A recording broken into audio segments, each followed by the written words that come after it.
अस्सलाम वालेकुम। आज हम पढ़ते हैं Graham's law of diffusion and diffusion. Diffusion और डिफ्यूजन दोनों के लिए है। ग्राहम्स लॉ कहता है कि जो डिफ्यूजन या फ्यूजन का जो रेट है, रेट इनवर्सली प्रोपोर्शनल होता है डेंसिटी के, under root of density. Rate is inversely proportional to under root of density. Density के स्क्वायर रूट के इनवर्सली प्रोपोर्शनल। जबकि कंडीशन यहां पे ये है कि टेम्परेचर एंड प्रेशर क्या हो, कांस्टेंट। इस कंडीशन पे टेम्परेचर और प्रेशर कांस्टेंट हो तो रेट ऑफ डिफ्यूजन और diffusion is inversely proportional to square root of density. अगर इसको हम देखें तो प्रोपोर्शनैलिटी खत्म करें तो rate is equal to constant लगा। जब भी प्रोपोर्शनैलिटी खत्म करते हैं तो दो चीजें ऐड करते हैं, इक्वल और कांस्टेंट। यहां पे हम के कांस्टेंट ले लेते हैं, 1 over under root of D. अब अगर आप इसको ये देखना चाहे कि ये कांस्टेंट क्या चीज है, इसको डिफाइन करना है अगर आपने, तो इसको उधर ले जाए एक तरफ कांस्टेंट रेट ताकि डिफाइन कर सकें। तो rate is equal to, sorry ये उधर चला जाएगा, तो under root of density is equal to K. मतलब क्या है इसका? इसका मतलब ये है कि दो चीजों का प्रोडक्ट, इसका रेट और अंडर रूट ऑफ डेंसिटी का जो प्रोडक्ट होता है किसी भी गैस के लिए, वो हमेशा क्या रहता है, कांस्टेंट रहता है। For all gases when they are all studied at same temperature and pressure the value of constant K remains same। आप ऐसे कह सकते हैं इसको। अगर आपके पास दो गैसेस हैं, उसका रेट R1 है और उसकी डेंसिटी D1 है, वो इक्वल होगा K के। अगर एक दूसरी गैस है, उसका रेट R2 है और उसकी डेंसिटी D2 है, तो वो भी इक्वल किसके होगा, K के। तो आप इन दोनों को जो है ना वो एक दूसरे के इक्वल रख सकते हैं। R1 into D1 under root D1 is equal to R2 into under root D2। अगर आप देखें तो रेट को एक तरफ ले आए, R1 ओवर R2, इस D को उधर ले जाए, D2 ओवर D1। तो इस तरह से ये हमारे पास एक एक्सप्रेशन आता है।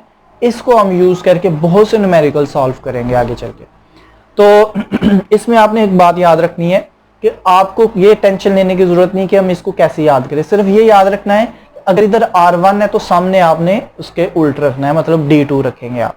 अगर इधर R2 है तो इधर D1। आप इसको ऐसे भी लिख ले, बेशक कोई मसला नहीं है।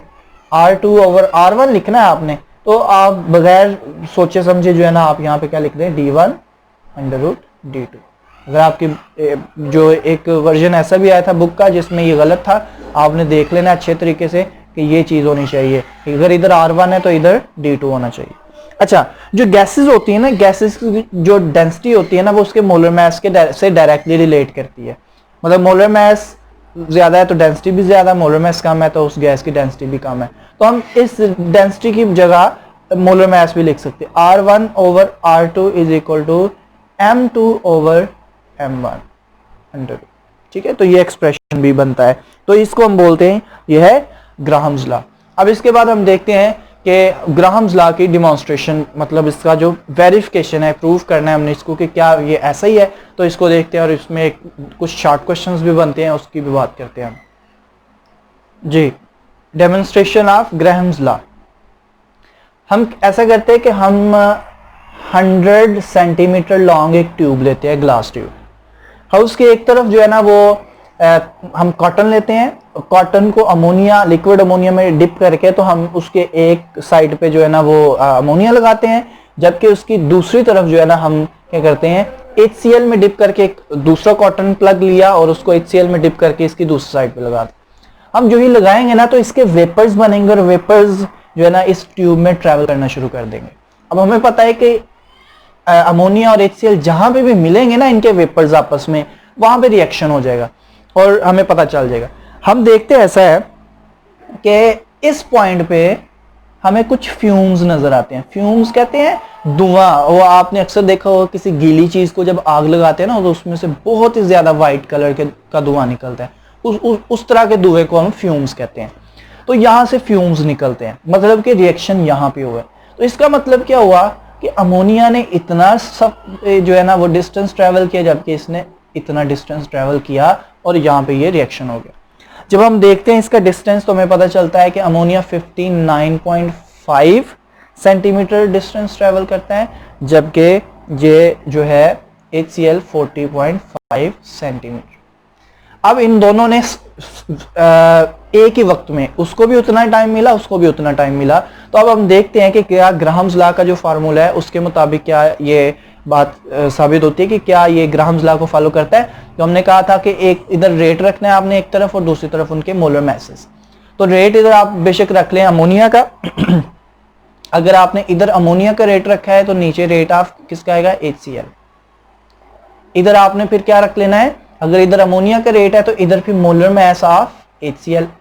आपको मैंने अभी पहले समझाया कि आपने सेम नहीं रखना, अगर इधर अमोनिया तो इधर HCl आएगा। इसी तरह इसके नीचे फिर क्या आ जाएगा, मोलर मास ऑफ NH3। तो अब इसमें वैल्यूज पुट करते हैं हम। अब वैल्यूज पुट की तो इसने, इसका रेट क्या है, रेट मतलब आप कह ले 1 मिनट में इसने फासला तय किया है, इसने भी 1 मिनट में इसमें, तो इसका रेट है 59.5। इसका रेट ही है ना ये कि 1 मिनट में कितना फासला तय किया उसने, जबकि इसने 1 मिनट में कितना फासला तय किया। फॉर एग्जांपल मैं 1 मिनट कह रहा हूँ खुद से, इज इक्वल टू, अब इन दोनों का मोलर मास लिख ले। इधर HCl का मोलर मास, HCl हाइड्रोजन का होता है 1 प्लस इसका होता है 35.5, HCl का हो गया 36.5। तो 36.5 डिवाइडेड बाय, अब अमोनिया का है, अमोनिया का नाइट्रोजन का होता है 14 प्लस हाइड्रोजन 3 है तो 70 डिवाइडेड बाय 70। अब जब इसको सॉल्व करेंगे इसका अंडर रूट लेके तो ये आता है 1.46 इज इक्वल टू 1.46। इसका मतलब है left hand side is equal to right hand side, तो इसका मतलब है कि जो ग्राहम्स लॉ है वो वेरीफाई हो गया। अच्छा, अब यहाँ पे एक शॉर्ट क्वेश्चंस आते हैं। शॉर्ट क्वेश्चन कहता है कि ये डेफिनेशन जब मैंने आपको समझाई थी उससे रिलेटेड है। शॉर्ट क्वेश्चन यहां से ही आता है कि लाइटर गैसेस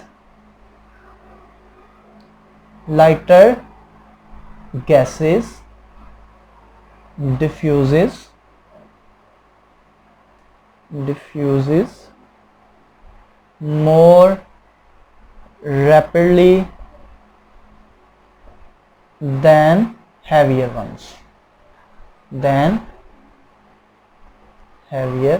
gases। रीजन बताएं इसकी, why lighter gases fastly move quickly diffuse करती हैं। तो अभी अभी हमने पढ़ा तो है कि ये ग्राहम्स लॉ है कि जो रेट है वो किस पे डिपेंड करता है, डेंसिटी पे या कह ले मोलर मास पे। तो लाइटर गैसेस का लाइटर गैस का मतलब क्या है कि इसका मास कम है, इसकी डेंसिटी कम है।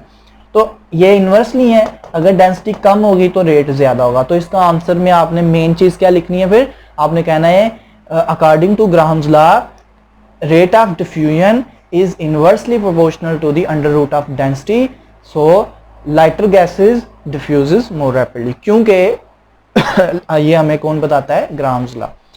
हैवी गैस है, ये ज्यादा है तो ये कम होगा, एक दूसरे के reverse.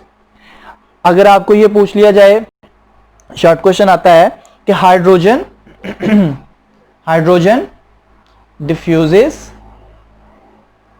diffuses 4 times faster than O2। तो फिर आप क्या बताएंगे कि हाइड्रोजन जो है वो इसके 4 टाइम्स क्यों ट्रैवल करती है। तो आप इसमें वैल्यूज पुट करके देख लें, आपको आंसर मिल जाएगा।